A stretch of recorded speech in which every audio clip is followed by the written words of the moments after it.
நான் இன்று உங்களோடு பகிர்ந்து கொள்ளப் போவது ஆதியாகமம் 4ஆம் அதிகாரம் 1ஆம் வசனம் தொடக்கம். அந்த இடத்துல காயின் ஆபேலை குறித்து எமக்கு தெரியும். காயின் தேவனுக்கு தன் நிலத்தின் கனிகளின் முதல் பலனை கொண்டு வந்தார்.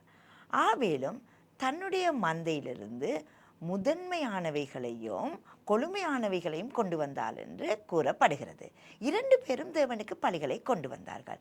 ஏன் தேவன் காயினுடைய பலியை ஏற்றுக்கொள்ளவில்லை, ஆபேலுடைய பலியை ஏற்றுக்கொண்டார் என்று எங்களுக்கு பலவிதமான கேள்விகள் இருக்கிறது. ஆனால் நாங்கள் காண்கிறோம், ஆபேலுடைய பலியை ஏற்றுக்கொண்டதால் காயினுக்கு எரிச்சல் வந்தது, தன்னுடைய முகம் மாறியது என்று கூறப்படுகிறது. அதாவது காயினுக்குள் எரிச்சல், கோபம் இருந்தது. அவன் சந்தோஷமாக ஒரு நல்ல மனப்பான்மையாக கொடுக்கவில்லை என்று நாங்கள் அந்த அதிகாரத்தை பார்க்கும் பொழுது காண்கிறோம்.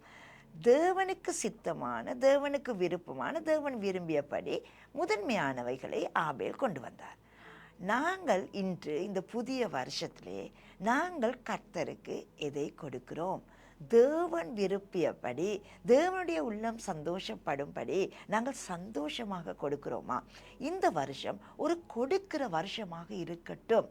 நாங்கள் பணங்களை, எங்களுக்கு இருக்கிற பொருள்களை மாத்திரமல்ல, எங்களுடைய நேரங்களை, நாங்கள் அறிந்திருக்கும் சத்தியத்தை மற்றவர்களுக்கு கொடுத்தல் போன்ற பலவிதமான தேவனுடைய சித்தத்தின்படி கொடுக்கிறவர்களாக, காயினை போல் எரிச்சலோடு கோபத்தோடு முகம் மாறி கடித்து கொண்டு கொடுக்காமல் சந்தோஷமாக கொடுப்போம். நாங்கள் சந்தோஷமாக கொடுக்கும் பொழுது தேவன் எங்களை ஆசீர்வதிக்க போகிறார். இந்த வருஷம் ஆசீர்வாதமாக இருக்க போகிறது.